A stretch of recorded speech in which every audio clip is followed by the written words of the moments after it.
Hello everyone, आप सभी को मेरा आदर भरा नमस्कार। आज हम डिस्कस करने वाले हैं बिजनेस स्टडीज का एक टॉपिक और आज का हमारा टॉपिक है फॉर्म्स ऑफ बिजनेस ऑर्गेनाइजेशन। अब आज हम सीखेंगे कि कौन कौन सी फॉर्म्स होती हैं बिजनेस ऑर्गेनाइजेशन की, और आज हम जिसके बारे में बात करने वाले हैं दैट इज सोल प्रोप्राइटरशिप। तो चलिए स्टार्ट करते हैं। देखो, जब भी कोई पर्सन बिजनेस करता है ना तो उसको बहुत सारे डिसीजन लेने होते हैं, लाइक बिजनेस कहाँ करेंगे, किस चीज का बिजनेस करेंगे, कैसे करेंगे, बहुत सारे। तो उसमें से एक डिसीजन उसका ये होता है कि चॉइस फॉर्म ऑफ ऑर्गेनाइजेशन कौन सी रहेगी। तो एक चॉइस उसकी ये होती है कि फॉर्म ऑफ ऑर्गेनाइजेशन कौन सी ले। अब चॉइस तो वो तब करेगा जब उसे फॉर्म ऑफ ऑर्गेनाइजेशन पता होगी। लाइक अगर आपको बिजनेस करना है तो आपको पता होनी चाहिए ना कि कैसे कैसे मैं बिजनेस कर सकता हूँ। तो अगर हम बात करें, हमारे पास बहुत सारी फॉर्म्स होती हैं। मेन जो इसका बेस होता है दैट इज ओनरशिप, मालिक। अब यहाँ पे फॉर्म्स है हमारे पास: sole proprietorship, joint Hindu family business, partnership, cooperative societies, companies और भी बहुत। ओके। और यहाँ पे कुछ फॉर्म ऐसी होंगी जिसमें एक मालिक होगा, किसी में दो मालिक होंगे, किसी में ज्यादा मालिक होंगे, किसी में कोई स्पेशलिटी होगी, कोई प्राइवेट सेक्टर वाला होगा, कोई पब्लिक सेक्टर, मतलब बहुत सारी अलग अलग चीजें होती हैं। और हमें इनमें से चूज करना होता है कि हमें कौन सी फॉर्म चूज करनी है। बट हम चूज तो तब करेंगे जब हमें पता होगा इनके बारे में, हमें इनकी मैरिट्स पता होंगी, हमें इनकी डीमेरिट्स पता होंगी। तो अब हमने यही करना है, हमने हर एक फॉर्म को समझना है और उसकी मैरिट्स और डीमेरिट्स देखनी है, ताकि कल को हमें बिजनेस करना हो तो हम चूज कर पाए। तो आज हम जिसके बारे में डिस्कस करने वाले हैं दैट इज सोल प्रोप्राइटरशिप। तो चलिए स्टार्ट करते हैं। तो समझे, सोल प्रोप्राइटरशिप नेम पे चलते हैं। सोल का मतलब होता है सिंगल, सिंगल या फिर वन। प्रोप्राइटर का मतलब होता है owner. Okay, so here what is, ये तो बहुत आसान है। सोल प्रोप्राइटरशिप यानी सिंगल ओनर, बिजनेस का मालिक कौन? एक। सो ये ऐसी बिजनेस ऑर्गेनाइजेशन है जहां पे बिजनेस का मालिक कौन होता है? एक पर्सन। अब मालिक एक पर्सन है तो पैसा भी कौन लगाएगा? वही लगाएगा। पैसा जो लगाता है उसको क्या बोलते हैं? जो बिजनेस पे पैसा लगाया जाता है उसको क्या बोलते हैं? वर्ड वर्ड कौन सा यूज करते हैं? कैपिटल। इसको मैनेज भी कौन करेगा? यही पर्सन। कंट्रोल कौन करेगा? यही पर्सन। अच्छा, मैनेज भी कर रहा है, कंट्रोल भी कर रहा है, तो प्रॉफिट किसका? इसी का। बट भगवान ना चाहे लॉस किसका? इसी का। Okay, so it refers to a form of business organization which is owned, managed and controlled by a single individual।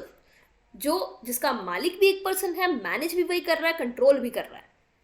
And who is recipient of profit किसका? इसी का। सारी सिरदर्दी इसकी और प्रॉफिट किसी और का। क्या बात कर रहे हो? सब कुछ यही कर रहा है तो प्रॉफिट भी इसका ना, सिंपल। बट प्रॉफिट नहीं, रिस्क भी इसका, यानी लॉस हुआ तो भी इसका। And it is the simplest and popular form of business organisation. ये बहुत ही सिंपल और पॉपुलर है। पॉपुलर क्यों है? सिंगल पर्सन है, किसी से पूछने की जरूरत नहीं है, अकेले मालिक की बात ही कुछ और है। बट हाँ, कुछ बिजनेस इसके लिए ये सुटेबल नहीं होता। समझेंगे समझेंगे, वन बाय वन देखते हैं। बट अभी फिलहाल देखते हैं डेफिनेशन ऑफ सोल प्रोप्राइटरशिप। तो डेफिनेशन हमारी दी है LH हेने ने, और ये क्या कहते हैं? ये कहते हैं the individual proprietorship is a form of business organisation at the head of which stands an individual as one who is responsible, who directs its operation and who alone runs the risk of failure। अब यहाँ पे क्या है? Individual proprietorship ऐसी form है जिसमें head कौन करता है? एक इंडिविजुअल जो रिस्पॉन्सिबल है, डायरेक्ट करता है ऑपरेशंस को, और रिस्क ऑफ फेलियर भी किसका है? इसी का। चलो ये तो ठीक है, प्रॉफिट एक का है वो तो सुना जाता है, बट रिस्क एक का है, लॉस एक का है, ये सुन के धक्का लगता है बस। ओके, सो यहाँ पे प्रॉफिट भी एक पर्सन का और रिस्क भी एक पर्सन का। ओके, तो वन बाय वन अब समझते हैं सोल प्रोप्राइटर को बहुत अच्छे से। तो इसके लिए क्या देखने पड़ेंगे? इसके करेक्टरिस्टिक्स यानी विशेषताएं या features you can say. Okay, so one by one देखते हैं। First one is formation and closure. इसको ओपन कैसे किया जाएगा और इसको क्लोज कैसे किया जाएगा। अगर सोल प्रोप्राइटर के हम फॉर्मेशन और क्लोजर की बात करें तो इसकी फॉर्मेशन और क्लोजर बहुत ईजी होती है। बहुत कम लीगल फॉर्मेलिटीज होती हैं इसकी फॉर्मेशन की। बिजनेस आप सोच लो कौन सा करना है, कैसे करना है, मेन तो हमारा डिसीजन होता है कि हमें बिजनेस चलाना है, हमें बिजनेस खोलना है। उसके बाद बस 30 डेज के अंदर रजिस्टर करा लो, वो भी बड़े थोड़े से डॉक्यूमेंट्स देके। मतलब जितने भी फॉर्म्स हम पढ़ेंगे ना आगे, सबसे आसान, मतलब ये ऐसा फॉर्म ऑफ बिजनेस ऑर्गेनाइजेशन है जिसमें बहुत ही कम हमारे पास लीगल फॉर्मेलिटीज हैं और कोई सेपरेट लॉ नहीं है। अब आगे जो पढ़ेंगे ना उसमें सेपरेट लॉज हैं, बट इसके लिए कोई सेपरेट लॉ नहीं है। ओके, सो लीगल फॉर्मेलिटीज भी बहुत कम है और क्लोजर भी बहुत ईजी है। अब आगे जो हम पढ़ेंगे उसमें क्लोजर भी थोड़ा डिफिकल्ट होता है, फॉर्मेशन, मतलब ये सबसे आसान है जिसमें फॉर्मेशन भी सिंपल है और क्लोजर भी सिंपल है। ठीक है, next is unlimited liability. Okay, यहाँ पे जो लाइबिलिटी है that is unlimited. Oh my God, पहले समझना पड़ेगा कि लाइबिलिटी जो बात कर रहे हैं हम यहाँ पे, इसका मतलब क्या है। सो अगर हम बात करें लाइबिलिटी की, लाइबिलिटी का मतलब क्या होता है? देनदारियां, मतलब बिजनेस ने जो देना होता है बाहर मार्केट में। ऑब्वियसली देनदारियां हमारी कुछ ना कुछ होती हैं, हमने किसी सामान उधार पे लिया या कोई बैंक लोन लिया कुछ करने के लिए, तो लाइबिलिटी होती है। लाइबिलिटी और एसेट्स तो हर एक बिजनेस में होती हैं। तो अब बिजनेस की जो देनदारियां हैं उसके बेस पे बिजनेस दो तरीके का हो सकता है, मतलब जो हमारा ओनर है उसमें, दैट इज लिमिटेड लाइबिलिटी और unlimited liability. One by one समझते हैं। लिमिटेड लाइबिलिटी, लिमिटेड लाइबिलिटी नाम से क्लियर, लिमिटेड, जिसका एक दायरा हो, कहते हैं इसका स्कोप लिमिटेड है। लिमिटेड मतलब इसका एक दायरा है, फिक्स है, कुछ इसके बाहर नहीं वो जाएगा। So here the amount of liability is fixed. यहाँ पे जो लाइबिलिटी का अमाउंट है ना वो फिक्स होता है। लाइक एक बता दिया 5 लाख देनदारियां हैं, 6 लाख है, मतलब एक फिक्स अमाउंट है कि इससे ऊपर नहीं जाएगा, इससे ऊपर हमारा नहीं है। अब लाइक फॉर एग्जाम्पल हम ऐसा बिजनेस कर रहे हैं जिसमें लिमिटेड लाइबिलिटी और लाइबिलिटी जो आपने डिसाइड कर ली दैट इज 5 लाख। अब बिजनेस में चाहे लॉस 50 लाख का हो, चाहे 5 करोड़ का हो, चाहे जितना मर्जी हो, आपकी लाइबिलिटी कितनी है? 5 लाख। मतलब लिमिटेड लाइबिलिटी बिजनेस कौन सा होता है? जिसमें लाइबिलिटी लिमिटेड है। ऐसे भी फॉर्म्स पढ़ेंगे हम आगे जिसमें लिमिटेड लाइबिलिटी होगी, मतलब जिसमें फिक्स है कि इतना ही देना है, बिजनेस में चाहे जितना मर्जी लॉस हो, कोई उससे मतलब नहीं मालिक का। ओके, अब नेक्स्ट आती है अनलिमिटेड लाइबिलिटी। हो, अनलिमिटेड नाम से क्लियर है, अनलिमिटेड। अनलिमिटेड एसेट्स की बात नहीं हो रही है, अनलिमिटेड लाइबिलिटी की बात हो रही है, देनदारियों की बात हो रही है। बड़ा खतरनाक है। सो ये लाइबिलिटी वो लाइबिलिटी होती है जिसमें कुछ नहीं पता, आपकी लाइबिलिटी की कोई लिमिट नहीं है, आपको कितने भी चुकाने पड़ सकते हैं। मतलब जितना नुकसान हुआ आपको, मतलब अगर आपको देनदारियां देनी है तो आपको देनी ही देनी है, उसमें कोई एग्जाम्पशन नहीं मिलेगी आपको, आपकी कोई अमाउंट सेट नहीं है। यह अनलिमिटेड लाइबिलिटी। अब इसका मतलब हम डिटेल में समझते हैं। इतना मैं आपको बता दूं कि सोल प्रोप्राइटर में जो लाइबिलिटी होती है वो कैसी होती है? अनलिमिटेड, लिमिट नहीं है यहाँ पे, मतलब कोई अमाउंट सेट नहीं है। तो यहाँ पे सोल प्रोप्राइटर की जो लाइबिलिटी है वो क्या है?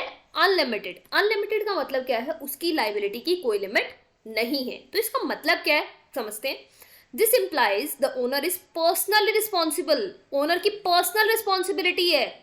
किसकी personal responsibility? For the payment of debts. मतलब जो भी उधार है बिजनेस का, उसकी पर्सनल रिस्पॉन्सिबिलिटी है कि उसको सारा उधार पे करना है।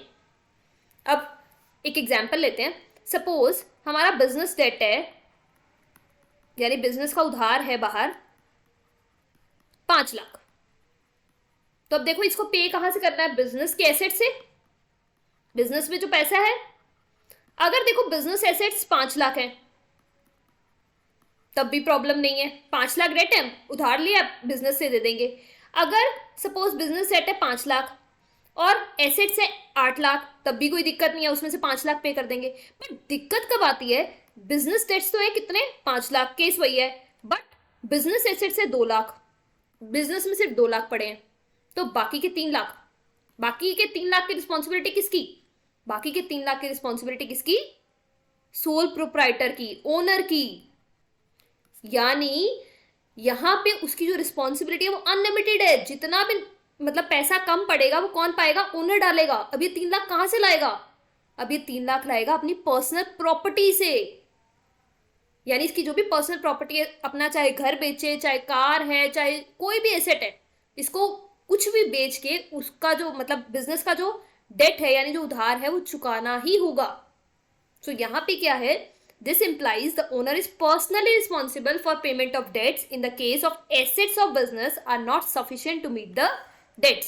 अगर बिजनेस के एसेट सफिशिएंट नहीं होंगे उधार पे करने के लिए, तो जो ओनर है वो अपने घर से पैसा लेके आएगा। As such the owner personal possessions such as उसकी personal property like house, car या और भी कोई भी एसेट, गोल्ड है चाहे कुछ, उसको बेच के वो उधार पे करना पड़ेगा। और तो और अगर वो उधार नहीं पे करता, मतलब अगर उसकी पर्सनल प्रॉपर्टी भी खत्म हो जाती है, तो उसको बैंकक्रप्ट भी बोल सकते हैं, मतलब उसको बैंकक्रप्ट घोषित कर दिया जाएगा। सो यहाँ पे जो सोल प्रोप्राइटर है उसकी लाइबिलिटी क्या है? अनलिमिटेड है। अनलिमिटेड का मतलब अगर बिजनेस में लॉस होता है और बिजनेस एसेट्स नहीं मतलब पूरी है, सफिशिएंट है उधार देने में, तो उधार कौन देगा? मालिक देगा। उसकी लिमिट नहीं है।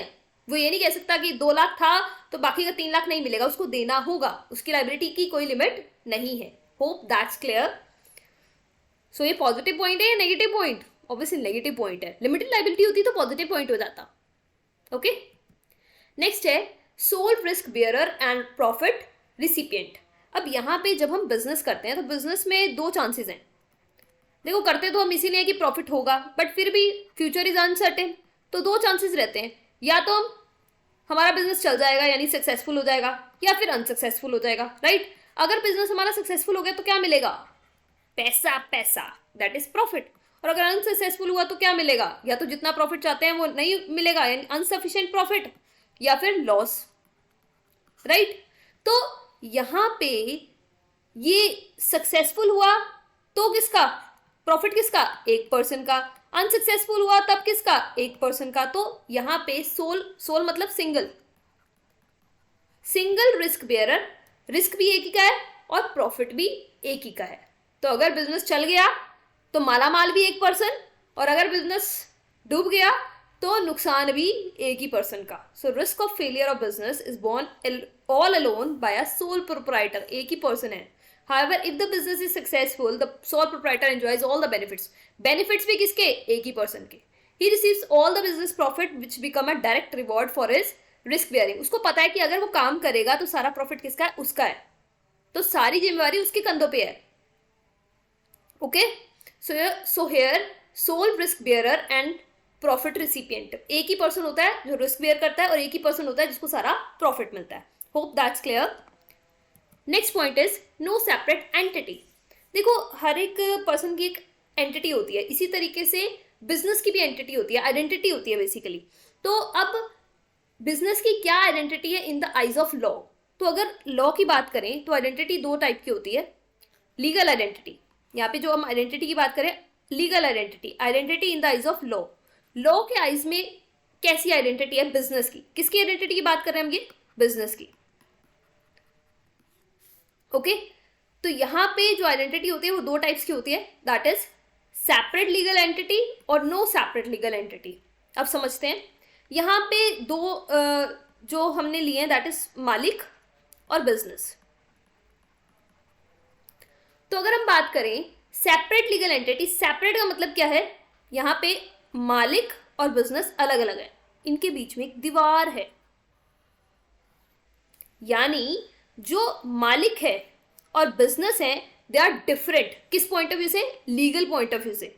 इसका मतलब ये है जो बिजनेस की प्रॉपर्टी है वो बिजनेस की प्रॉपर्टी है, जो बिजनेस की डेट है वो बिजनेस की डेट है, जो ओनर की प्रॉपर्टी है वो ओनर की प्रॉपर्टी है, जो ओनर की डेट है वो ओनर की डेट है। मतलब यहां पे क्या है? बीच में एक दीवार है। सो property of business is not property of owner. Business की प्रॉपर्टी मालिक की प्रॉपर्टी नहीं है, मालिक की प्रॉपर्टी बिजनेस की प्रॉपर्टी नहीं है। तो यहां पे एक क्या है? दीवार है ओनर और बिजनेस के बीच में। नाम से क्लियर है, सेपरेट। ओके, अब नेक्स्ट है no separate legal entity. No separate मतलब सेपरेशन नहीं है, ओनर और बिजनेस एक ही है। यहां पे 2 चीज ली ना हमने, ओनर और बिजनेस। तो यहां पे क्या होता है? Owner and business are same. So property of business is the property of owner. Owner और बिजनेस में कोई फर्क नहीं है। बिजनेस की प्रॉपर्टी ओनर की प्रॉपर्टी, ओनर की प्रॉपर्टी बिजनेस की प्रॉपर्टी, बिजनेस का डेट ओनर का डेट। समझ रहे हो? तो यहां पे आइडेंटिटी 2 तरीके की होती है, सेपरेट लीगल एंटिटी जिसमें बिजनेस और ओनर अलग अलग होते हैं, नो सेपरेट लीगल एंटिटी जिसमें ओनर और बिजनेस एक ही होते हैं। किसकी आइज में? लॉ की आइज में। तो अगर हम बात करें सोल प्रोप्राइटरशिप की, तो यहां पे लीगल आइडेंटिटी कैसी है? No separate legal identity. मतलब यहां पे ओनर और बिजनेस क्या है? एक हैं। तभी तो लाइबिलिटी अनलिमिटेड है। क्यों? क्योंकि बिजनेस का डेट ओनर का डेट, तभी लाइबिलिटी क्या है? अनलिमिटेड। यहाँ पे कोई सेपरेशन नहीं है। Okay,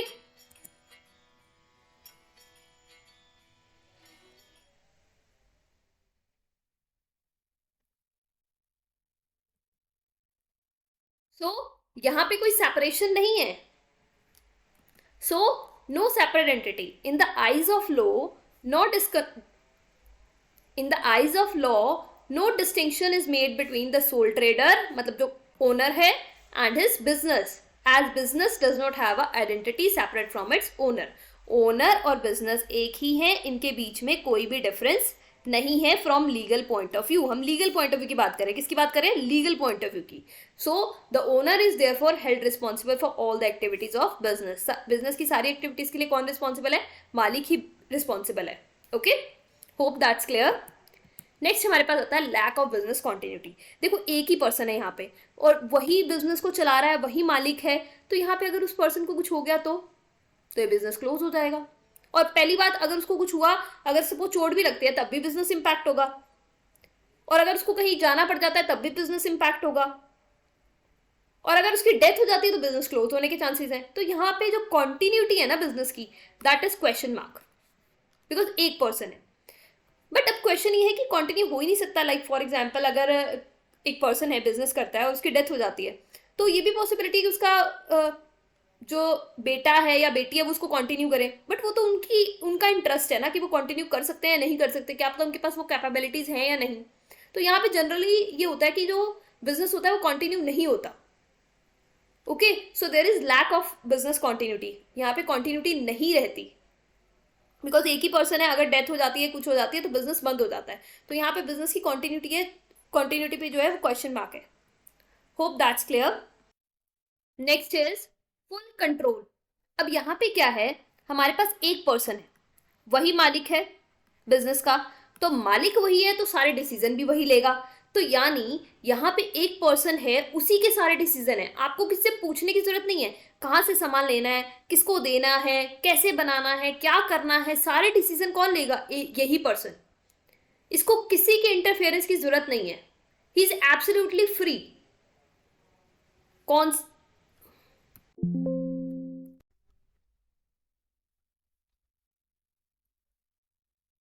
next point is full control. अब यहाँ पे क्या है, एक ओनर है यानी मालिक एक है, तो अब सारा काम किसने करना है? इसी ने करना है।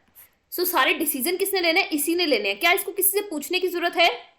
The answer is no. तो पूरा कंट्रोल किसका है? इसी पर्सन का है। अब यही डिसाइड करेगा कौन सा बिजनेस करना है, कैसे करना है, कहाँ करना है, कितने एम्प्लॉयज रखने हैं, उनकी सैलरी क्या होगी, वो काम कैसे करेंगे, सब सारे डिसीजन किसके होंगे? इसी पर्सन के होंगे। अब इसमें कोई भी और इंटरफेयर नहीं कर सकता। तो यहाँ पे फुल कंट्रोल है इस पर्सन का बिजनेस पे। So the right to run the business and make all decision lies absolutely with the sole proprietor. Sole proprietor के होते हैं, एक मालिक है, he can carry out the plans without any interference from others. उसको किसी से पूछने की जरूरत नहीं है। तो हाँ, अगर उसको किसी में चीज में कंफ्यूजन है तो हाँ, वो कंसल्ट कर सकता है, दूसरे से पूछ सकता है कि मैं क्या करूं, बट एंड डिसीजन जो होगा वो उसी का होगा, क्या करना है। मैं सोल प्रोप्राइटर और मुझे कंफ्यूजन है कि मैं रॉ मटेरियल कहाँ से लूँ, तो वो किसी से वो ले सकता है, सलाह ले सकता है कि मैं क्या करूँ, बट माननी या ना माननी वो उसके ऊपर है। तो यहाँ पे उसका पूरा कंट्रोल है बिजनेस पे।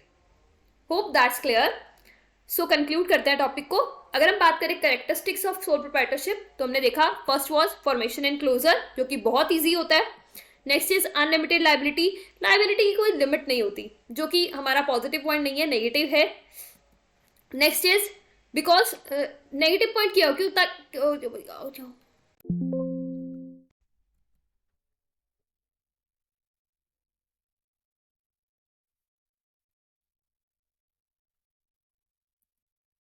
चलो कंक्लूड करते हैं टॉपिक को। सो करेक्टरिस्टिक्स ऑफ सोल प्रोप्राइटरशिप, पहला क्या है? फॉर्मेशन एंड क्लोजर, जो कि बहुत इजी है। Next is unlimited liability, liability की कोई लिमिट नहीं है, जो कि नेगेटिव पॉइंट है, बिकॉज जो हमारा सोल प्रोप्राइटर है उसके घर के बर्तन तक बिक सकते हैं बिजनेस के डेट्स के लिए। Next is sole risk bearer and profit recipient, यहाँ पे क्या एक ही पर्सन है, उसी का रिस्क है और उसी का प्रॉफिट है। फुल कंट्रोल है उसका, किसी से पूछने की जरूरत नहीं है। नो सेपरेट एंटिटी, अगर हम बात करें बिजनेस और ओनर की तो उसमें कोई भी आइडेंटिटी डिफरेंस नहीं है। Next is lack of business continuity, यहाँ पे एक पर्सन है तो बिजनेस कॉन्टिन्यूटी पे क्वेश्चन मार्क है. Hope that's clear. Thank you so much for watching. God bless you all.